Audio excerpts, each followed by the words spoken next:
want to now turn to St. John of Damascus, my hero.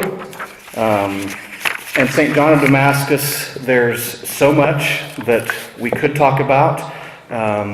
And I would love to talk about lots of other things, but I felt like for tonight, apart from just telling you about his life, we would just focus on iconography, since we have these icons around us, and it is what he is most known for. Typically, I'll talk a little bit about that, but we'll talk about his life, and then we'll talk about icons, the nature of images, which he talks about, and then the nature of icons. What exactly are icons? So we'll start with the life and times of St. John of Damascus. He was born into the world of Islam. He was born somewhere between 650 and 660 AD, and then died around 750. And that time period, 651 to 750, coincides precisely with a period of Muslim history, the Umayyad Caliphate, which was in the city of Damascus. So we call him St. John of Damascus. He's from Damascus. And his father and his grandfather both worked under the caliphate as fiscal administrators. So they worked within the Islamic Empire, the caliphate. And John would follow in their footsteps, working within that context. So he was born into the world of Islam, and he worked within the world of Islam. And in that context, St. John received a classical education. You guys have heard the term classical education, right? The trivium and the quadrivium. His father was described as a very pious Christian man, very charitable man, and he actually bought out of slavery a monk named Cosmas, who was about to be killed. He was destined to be killed, and this monk Cosmas, who did not fear death, and this is coming from the life of St. John of Damascus, he did not fear death, but he regretted that he did not have a disciple to pass on his learning to. So St. John of Damascus' father bought Cosmas out of slavery to give his son and his adopted spiritual son, named Cosmas also. Let's make this confusing. So Cosmas the slave is bought to be a tutor, basically, to St. John of Damascus and his adopted spiritual brother, Cosmas the Melodist, who you may have heard of. St. John of Damascus, Cosmas the Melodist, and Romanos the Melodist are kind of famous for their hymnography. We'll talk about hymnography shortly. So Cosmas is brought in, and St. John of Damascus and Cosmas the Melodist receive a classical education, and they are trained in theology and the spiritual life by this monk. So John is trained this way, and then when St. John's father dies, he follows in his father's footsteps as a fiscal administrator. And then shortly thereafter, St. John basically comes to the caliphate and says, the caliph, and says, I want to go be a monk. I want to leave. He asks for permission to, in his words, take another path and follow him who said, I am the way. And he's granted this request. So he's allowed to leave, and he goes to Jerusalem first to venerate and commemorate the places that Christ had been to, and then he goes into the Judean desert to join the monastery of St. Sabas, along with his fellow pupil, his spiritual brother, Cosmas. So they go together. And so now we have St. John, the fiscal administrator, become a monk. So now he's a monk in the Palestinian desert.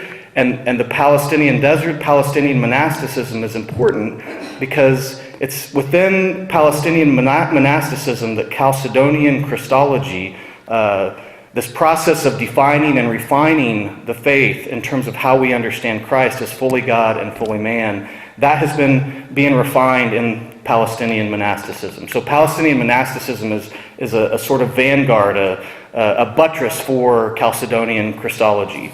So this is where St. John of Damascus becomes a monk. He is not able to find a spiritual father because he's known to be from a wealthy family. He was this fiscal administrator. He has this great repute. He's known to be very educated.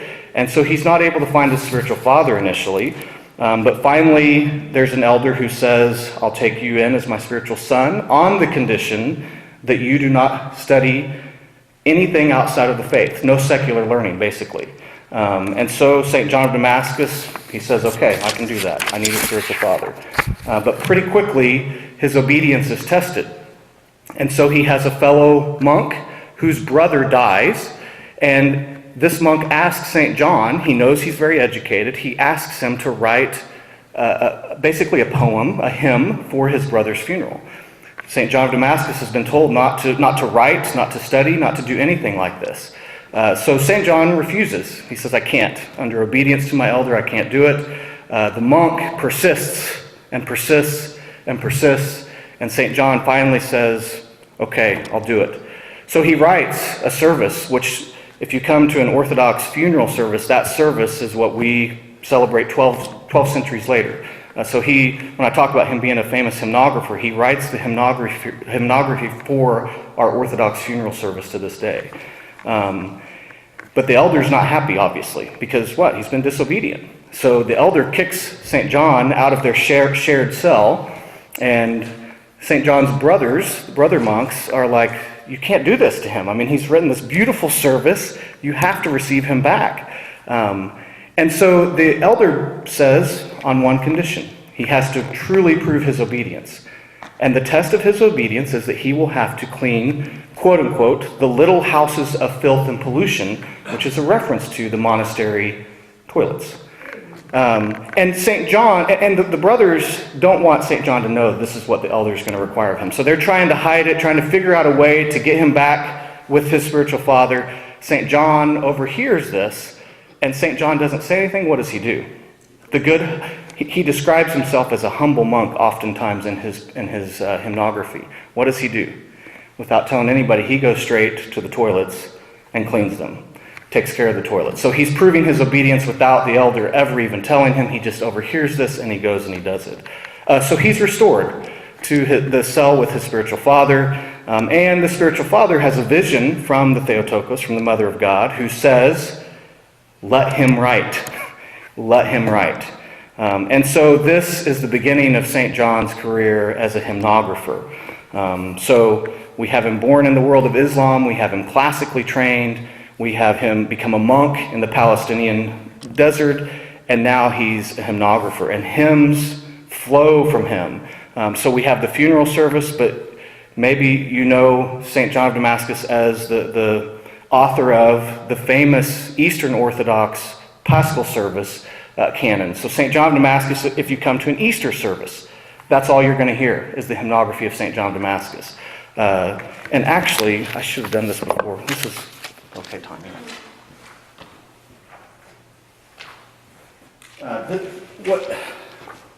This is a florilegium. These guys who come to the symposium know what this is. This is actually a fairly ancient tradition, but I learned of it from Dr. Anthony Gathiel, who taught me at WSU. He was my teacher both undergrad and master's. And every class that we took from him, he required us to do a florilegium, which for him meant we would read something and then we had to pick out short little passages from our reading, and then we would have to write about those passages. I'll come back to the florilegium in the context of St. John of Damascus, but what you have are just short little excerpts mostly from St. John of Damascus. I'm not going to read the first couple, but for the funeral service and the Paschal service, the Easter service, you can get a taste of St. John of Damascus in those first two excerpts that you have there. So, hymnography is flowing from him, but he also is a homilist, so he begins preaching, and he has famous sermons as well. All of his hymnography, all of his homilies that we have are related to feasts of the church. So everything that we have is related to either the Dormition of the Mother of God, the Nativity of the Mother of God, Easter. They're all festal homilies and hymns. And he was nicknamed, so I noticed over here that St. John Chrysostom is up here. Does anybody know what Chrysostom means? Golden-tongued, golden-mouthed. So St. John of Damascus has a similar nickname, Chrysodoas, which means golden flowing. So he was flowing with gold in the way that he preached and the way that he wrote hymns. So he is famous like St. John of Chrysostom in terms of the beauty of his language. So he is classically trained Palestinian monk, hymnographer, homilist, but he's also a philosopher and a theologian. And all of these little descriptions that I've given of him, on the back table I have another handout that you can just pick up if you're interested that just gives a very short description of St. John of Damascus in terms of these categories. But he was a philosopher and a theologian. So he's also pretty well known for a book called The Fountainhead of Knowledge. This is the primary theological work that he's known for, apart from his defense of icons. And the Fountainhead of Knowledge, the third excerpt there, I'm not going to read either just because it's long, but you should read it. But basically what he says in there is that his work is divided into three parts. The Dialectica, which is the philosophical foundation. He's gathering truth from the Greeks, from the pagan Greek tradition. Everything that's true, I'm going to gather from them. And he uses this as kind of a platform for the next two sections of this work, the second one being on heresies, where he, in his words, teaches us to recognize what is false to better cleave to the truth. So he presents heresies so we recognize what is false so we can better cleave to the truth. And then the third part on the Orthodox faith is where he, in his words, sets out the truth to destroy that which is false. So you can read exactly his preface to this whole work, this three-part work, in that third excerpt that I've given you. Now, this brings me back to the Florilegium, actually. So I don't know if it's in the passage that you have, but at the beginning of that work, he says, I'm not going to say anything new.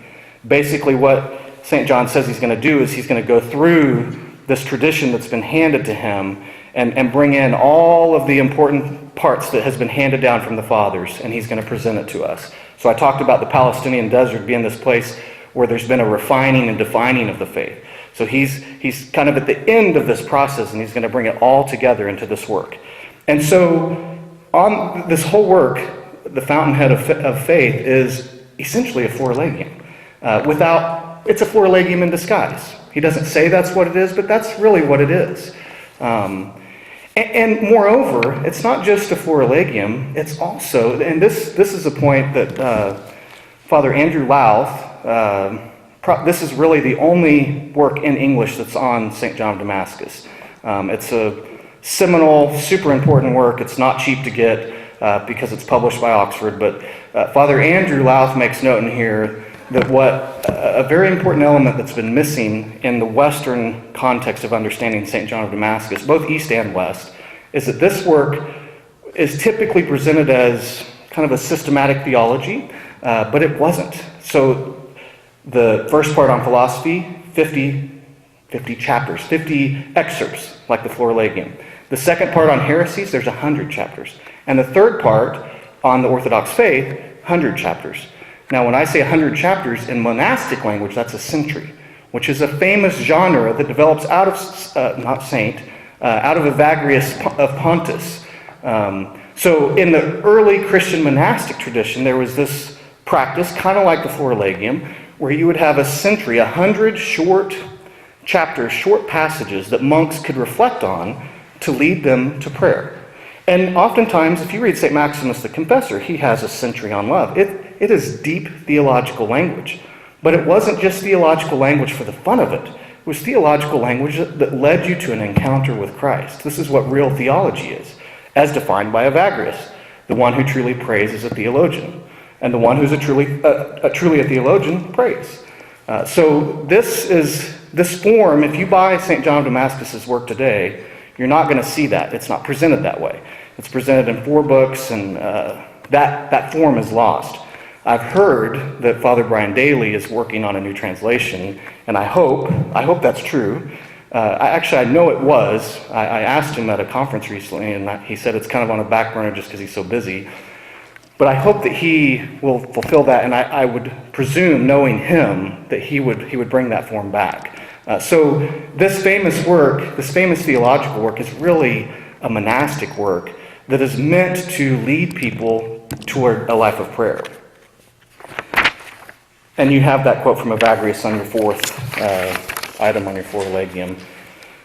And then, so theologian is a true theologian who prays, but also a philosopher. And your 5th point, very short quote from St. John of Damascus himself. Philosophy, again, is the love of wisdom. Philo, Sophia. Sophia, wisdom. Philo, love.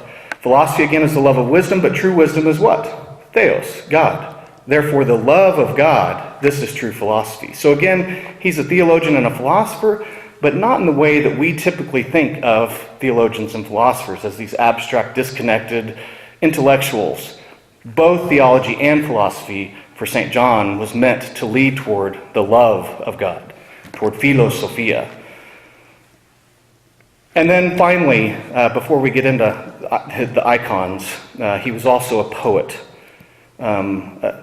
This is just a definition that I have given for a poet, which means not much, but I'll throw it out there to you anyway. I would define a poet as one who perceives the good, the true, and the beautiful, and eloquently expresses it through the use of imagery.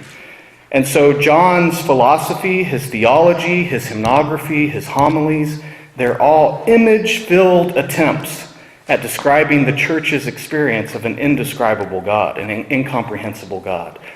So he's a poet in terms of his use of imagery, and that's why I think his hymnography has stood the test of time. I think that's why his homilies have stood the test of time. Total side note, before we go into iconography, I think this is actually important, being here within a Catholic context, that his works, Boniface Cotter, a Benedictine monk, spent his entire life making a critical edition of St. John of Damascus's work. So we have, I can't remember if it's 4 of 5 or 5 of 6 that he finished. 4 of 5 volumes or 5 of 6 volumes that a Benedictine monk gave us. It's all in German, so the critical editions, German and Greek, they haven't been translated into English. But that we have a lot available if you can read Greek or German. In terms of English, the Fountainhead of Knowledge, and then this book, which is where we'll go now, 3 treatises on the divine images, that's what's available in English right now. And they're really important books. And this one, for me personally, was important for my departure out of the Protestant world, really coming to understand a sacramental view of the cosmos and the role of the Incarnation, and we'll talk a little bit about that. So let's transition now into St. John of Damascus as a defender of icons. Let's talk about iconography. As I mentioned, he left his post as physical administrator in 706, flees to the Judean desert, and it's in the year 726, the year 730, and the year 754 that in the Byzantine Empire, iconoclasm is made the official policy of the empire. So iconoclasm, the breaking or the destruction of icons. And St. John of Damascus, when this happens, where is he? He's not in the Byzantine Empire. He's in the Palestinian desert. He's in the Judean desert. So he's actually in a really good place to be able to write against the empire, against the emperor. So that's what he does. And he writes 3 apologies, 3 defenses. The first one is kind of his immediate response to what he sees going on. And then he writes a more simplified version of that. And then the third one is a more elaborate version, so a more elaborate defense. So that's what you have in here. 3 apologies, 1 immediate response, second one more simplified, and then the third one, after more time, he's been in this controversy, he elaborates. And it's very, very accessible, very easy to read. I encourage you to purchase one at Eighth Day Books. They sell them there. They're available there all the time, along with the expensive book that you could buy as well. And the Fountainhead of Knowledge, Catholic University of America, that's the existing translation that's available. So what I want to do is talk about images, not icons yet. I want to start by it's where St. John of Damascus begins, talking about images. And then we'll shift to icons. So 6 characteristics of an image that St. John elaborates on for a very specific reason, and we'll get to that. And then 6 characteristics of the icon. That's how we're going to wrap this talk up. So St. John of Damascus, he's the first to really formulate a coherent theory of images. This 8th century monk. That's where we first find a coherent theory of imagery. And he begins by simply defining the term image. And here's what he says. It's in your Florilegium, number 6. An image is a likeness depicting an archetype, but having some difference from it. What's an archetype? An archetype is the original. So An example of an image would be a son is an image of the Father, right? The Father is the original, he's the archetype. The Son is an image of him, but he is different. He's not his Father, right? So that's what an image is. And then he describes the purpose. This is your next four-legged point. Every image does what? It makes manifest and demonstrates something hidden. The image was devised to guide us to knowledge and to make manifest and open what is hidden. So it depicts an archetype, and then it makes manifest something that's hidden. It leads us to knowledge of that which is hidden. And now St. John goes on to elaborate 6 types of images that we'll go through pretty quickly, and then we'll make the point that St. John is getting to. So first, St. John says that there's a natural image in the Godhead itself. So within the Godhead, within the triune Godhead, we have a natural image. What is it? Think Hebrews 1 or Colossians 1. The Son is the image of who? The invisible Father. The Son is, here's Hebrews, the Son is the brightness of God's glory, the express image of his person. So we have imagery, we have images within the Godhead. That's where St. John begins, which I think is really important that he begins there. Then he goes on to say, number 2, there are images in God of things to come. Now he gets kind of Platonic here, but what he says in his words, there are paradigms of what he is going to bring about that is his will before eternity. So whoever set out to build the Spiritual Life Center, they had a plan, right? They had a paradigm. They knew where they were going, and then they proceeded and they built it. It's the same way with history. God had a plan from the beginning, before time, and he's leading us there. We're going to get there. Famous Romanian Orthodox theologian, Father Romano Staniloae, he says that God's original plan was creation, deification. But then sin happened, and so we have this bump in the road where there's the cross that completes the original plan.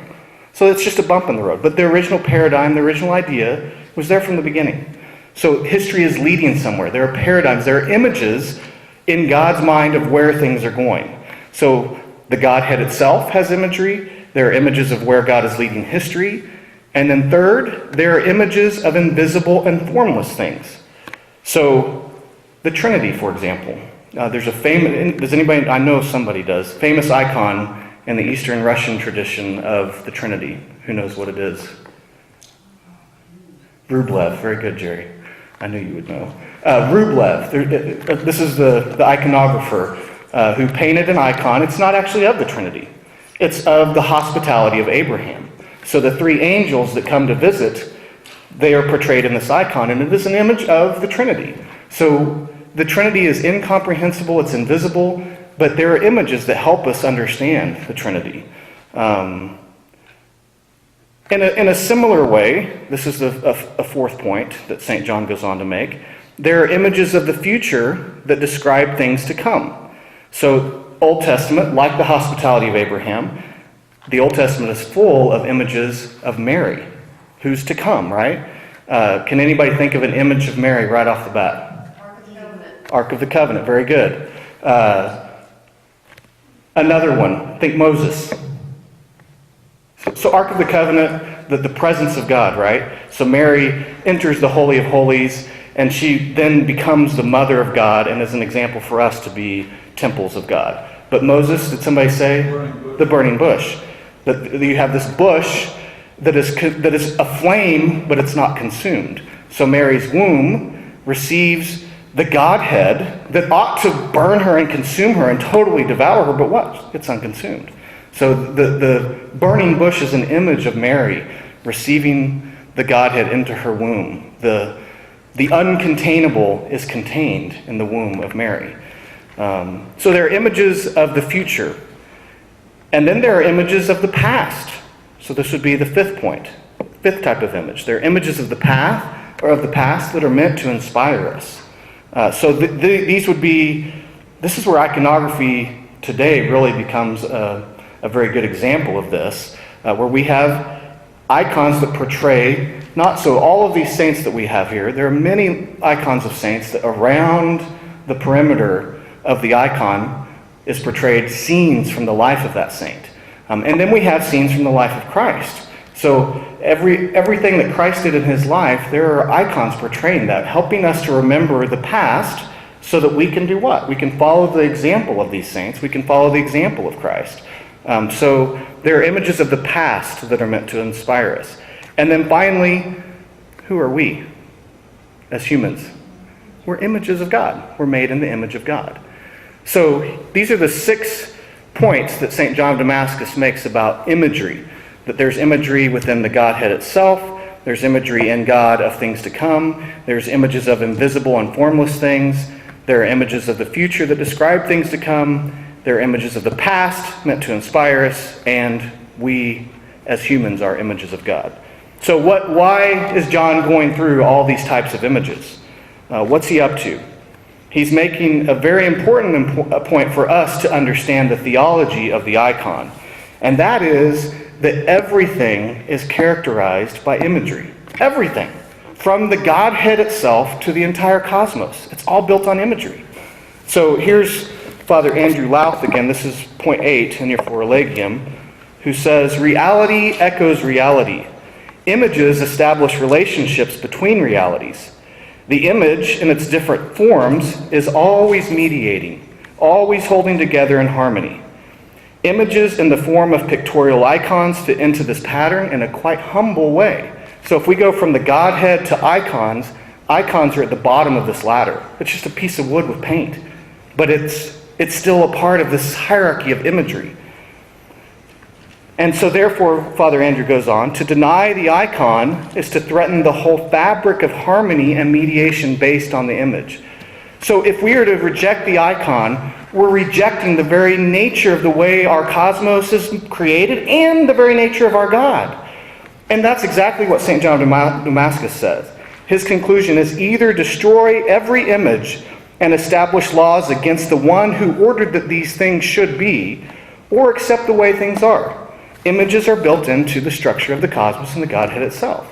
So this is in my mind, this is a powerful point, especially to Protestants who have tended to be very iconoclastic, that if you're going to accept reality as it's been created by God and as the Godhead is itself, you can't reject the very bottom rung of that hierarchy of images, because that's the way God made it. So these are St. John's types of imagery and why it's so important to understand them. But now, what is an icon? What is an icon? It's an image. But I want to give you 6 things, and again, you'll have quotes in your Florilegium from St. John of Damascus. 6 characteristics of the icon. And I'm sure there are more. These are just the 6 that I came up with from having read St. John of Damascus. So the first would be the icon. The first and really most basic, which I've already kind of alluded to, icons are didactic. They teach. They teach us. So they teach the Scripture. We get scenes from Scripture and iconography. If you come to St. George, you're going to see the scenes from the life of Christ. You're going to see the prophets. So they teach us Scripture. They teach us the creed, creation, birth, death, burial, resurrection, Pentecost. Those are all icons that we have. And then they teach us the lives of the saints.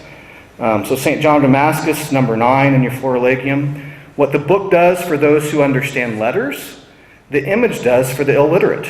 The word appeals to hearing, the image appeals to sight. It conveys understanding. So the image does exactly what the printed word does in a different way. The Seventh Ecumenical Council is when icons 787 are officially declared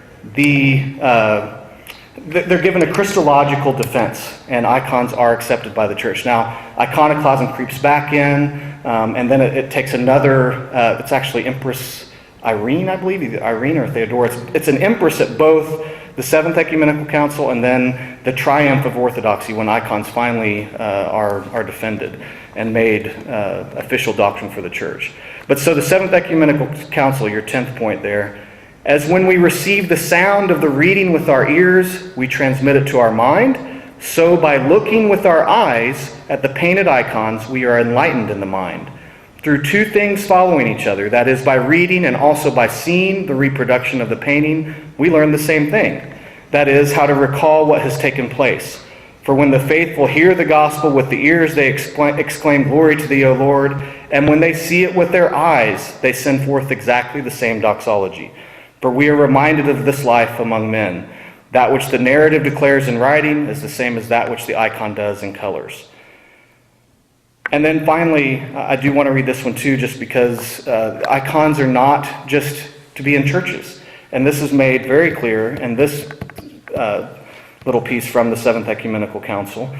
Just as the figure of the precious and life-giving cross, so also the venerable and holy images of our Lord God and Savior Jesus Christ, of our spotless Lady, the Mother of God, of the honorable angels, of all saints and all pious people, both in painting and mosaics as well as other fit materials, should be set forth where?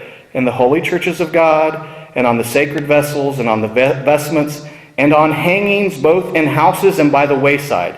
And when I hear wayside, I think billboards. We should have icons in our homes, and we should have icons on billboards. And you think about a Christian empire that was saturated by Christian rhetoric, Christian language, Christian imagery. I mean, 726, that date when I said iconoclasm first happened, that was the emperor taking down an icon of Christ at the emperor's palace. So there was a billboard of Christ, and he took that down. So, if we were to think of a Christian America, really a Christian America, we would have billboards of Christ and the saints constantly challenging us to live our lives as Christians. So icons are didactic. They're to be in our homes, and we ought to have them on our billboards. I'll just say that. Second, icons are apologetic. So these are apologies, these are defenses. Icons are a defense for two things. They defend the incarnation. Icons are a defense of the incarnation. So all of the ecumenical councils are really controversies over the Trinity, and especially the incarnation of Christ. And the Seventh Ecumenical Council really brings an end to the Christological controversy, and it's the humble piece of wood with painting that is an icon. So how do they defend the incarnation? Again, we'll go to St. John of Damascus and the Seventh Ecumenical Council. So number 12. When we see in an icon the Virgin giving birth, an angel standing around the shepherds, what do? We bring to mind that when God became man, he was born for our salvation. And we make a confession, saying, "He who is without flesh became flesh." The Word assumed density. We also confess that he is one and the same, perfect in divinity and perfect in humanity, truly God and truly man. So the icon defends the incarnation, that God took on flesh. And then from St. John of Damascus, this is actually probably the most famous passage from this work on iconography and the incarnation. And it's a little bit longer, but it's worth reading because it's really beautiful. Here's St. John of Damascus. I am emboldened to depict the invisible God, not as invisible, but as he became visible for our sake, by participation in flesh and blood. I do not depict the invisible divinity, but I depict God made visible in the flesh. How could the invisible be depicted? How could the unimaginable be portrayed? How could one without measure or size or limit be drawn? How could the formless be made? How could the bodiless be depicted in color? It is clear that when you see the bodiless become human for your sake, then you may accomplish the figure of a human form. When the invisible becomes visible in the flesh, then you may depict the likeness of something seen. When one who, by transcending his own nature, is bodiless, formless, incommensurable, without magnitude or size, that is, one who is in the form of God, taking the form of a slave, by this reduction to quantity and magnitude, puts on the characteristics of a body, then depict him on a board and set up to view the one who is accepted to be seen. Depict his ineffable descent, his birth from the Virgin, his being baptized in the Jordan, his transfiguration on Tabor, what he endured to secure our freedom from passions, the miracles, the saving cross, the tomb, the resurrection, the ascent into heaven. Depict all these in words and colors. That's sublime, I think. It's just beautiful. So because God became man, that's why we can portray him in an icon. And very simply put, your next one from an Athonite monk, Father Zenon, icons aren't decorations, but a reflection that God became man. So icons are not decorations. They reflect the fact that God became man. But icons also affirm, so this is the second point in how they're apologetic, how they defend. They affirm, they defend the goodness of the created world. So Docetists, Gnostics, Manichaeans, who all believe that matter is evil. Docetism, dokein, to seem or appear. That this heresy said that Christ only seemed or appeared to be man. He wasn't really flesh. The icon instead affirms the goodness of the material world. Why else would God take on flesh? Why else would he take on the material world? Because he created it good. It's good, and he wants to make it good again after we ruined it with sin. So number 15 from John of Damascus, I do not venerate matter. I venerate the fashioner of matter, who became matter for my sake and accepted to dwell in matter, and through matter worked my salvation. And I will not cease from reverencing matter through which my salvation was worked. So the material world is a good thing, and the incarnation of Christ proves it, and icons affirm that fact. They defend the goodness of creation. So icons, what was our first point? They're apologetic, they're didactic, and then they are venerable. And now we're going to get into the difference between icons and paintings, religious painting. So icons are venerable. They facilitate an encounter, a living encounter with a person. And therefore, icons are worthy of veneration, of kissing, of adoring. Just like the gospel, when we kiss the gospel, an icon ought to be kissed. Very, very simple, number 16 from St. Basil the Great that St. John of Damascus uses. For the honor given to the image passes where? To the archetype. So the most simple and most common illustration that's used for icons, if you come to an Orthodox church, you're going to see Orthodox Christians kissing icons all the time. And the most common illustration is, let's say you're on the phone with somebody, your husband maybe, who's been gone for a long time. If you kiss that phone, are you kissing the phone?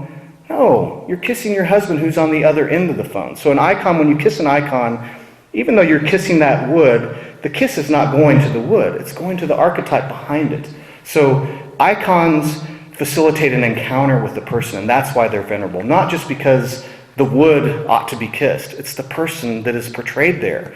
And St. John of Damascus makes a really important distinction between two Greek words. So when iconoclasm broke out, the Byzantine Empire had been facing all kinds of trials. Earthquakes, volcanoes, military crises.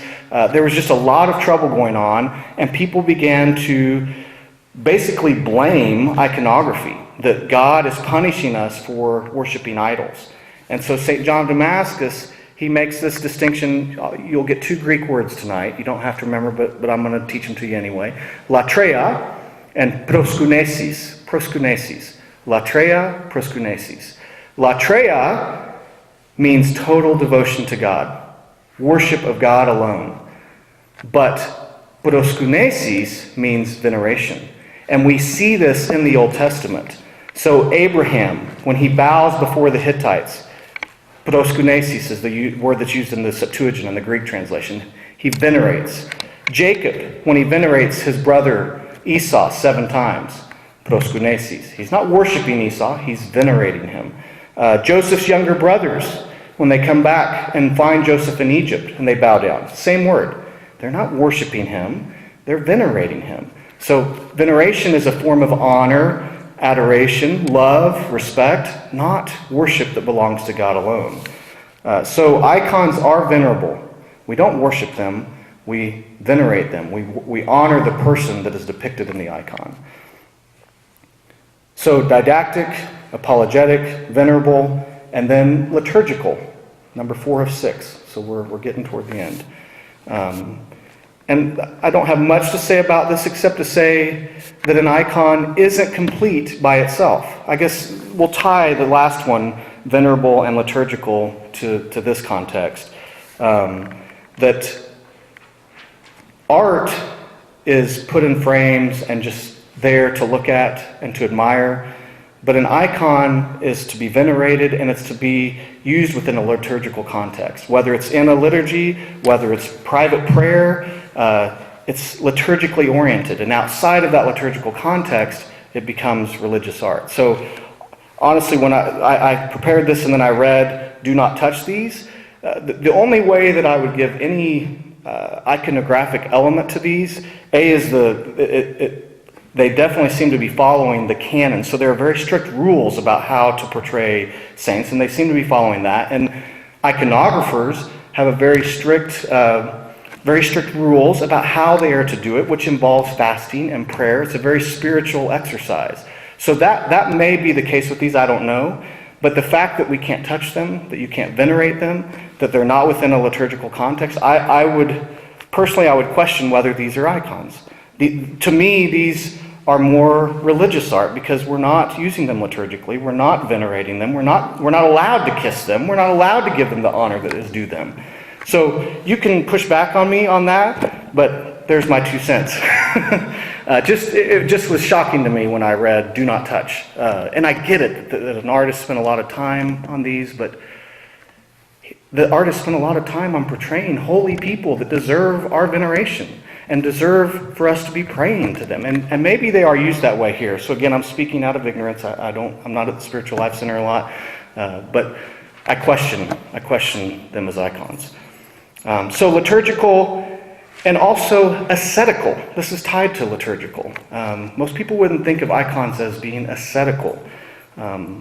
But this comes back to the iconographer having strict rules about painting the icon, done in the context of fasting and prayer. And this is also, in some ways, tied to them being venerable, that asceticism opens our spiritual eyes. Asceticism, if you don't know that word, it comes from a Greek word, askesis, which just means spiritual exercise. It means exercise, and it was taken up in our Christian tradition to mean spiritual exercise. So an artist who is fasting and praying is his awareness, his eyes are being opened to spiritual reality so that he can portray that reality as it truly is. So when we see a saint, we're seeing humanity as humanity is meant to be, not in the fallen condition as we are right now. We're seeing humanity transfigured. And that requires asceticism for the artist to see that. And even for us who pray before it. Again, it's within that liturgical context. The liturgical year is saturated with fasting, right? Why? It's so that we can become aware of the reality that we live in, the true reality, and so that we can become transfigured, to become what God created us to be. And then finally, so we have didactic, apologetic, venerable, liturgical, ascetical, and now I asked Dusty, and I'm just going to ask if anybody here knows, I'm going to say epiphanic. Think of the word epiphany, which means manifestation. I don't know whether to say epiphanic. I'm not sure how to say the word, but icons are epiphanic. They manifest reality as it's meant to be. I've already kind of alluded to that. And we'll look at I think this is the second to last piece on your four-legged. Yeah. Very simply put by Mother Thecla, icons are not works of art. They manifest the true nature of things. They're not just works of art. They manifest the true nature of things. They reveal a Christian view of the world. Classical art imitates the natural world. Icons convey a picture of how things were created to be. I'm really echoing myself from the ascetical component. But just a quick illustration before I conclude. Again, I would encourage you, my church, St. George Orthodox Christian Cathedral, they do a big dinner every year, and at the big dinner they offer tours of the cathedral. And I would encourage you to go, if nothing, well, the food is fabulous, but go for the tour to see the church. And this idea of icons revealing reality as it truly is, as it's meant to be, that is built into the structure of iconography in St. George. So at the very top in the dome, you have Christ the Pantocrator. We have the Godhead at the very top, looking down, radiating grace to the universe. And right under the Pantocrator, what do we have? Angels. It's the next level of creation. You have the angels. And right below the angels in St. George, you have the prophets, and you have the four evangelists, and then the apostles. So below the angels, you have all those proclaiming the incarnation, proclaiming the coming of Christ. And then below the apostles and the prophets and the apostles and the evangelists, you have the earthly created world. And before we get to the fallen world, you have the life of Christ. So Christ enters history, he becomes man, and so we have the scenes from the life of Christ. And then we enter the fallen world, but we portray who? The saints. So at St. George, the next phase, we have the life of Christ. The next phase of iconography, I'm pretty certain, will be St. George, our patron saint.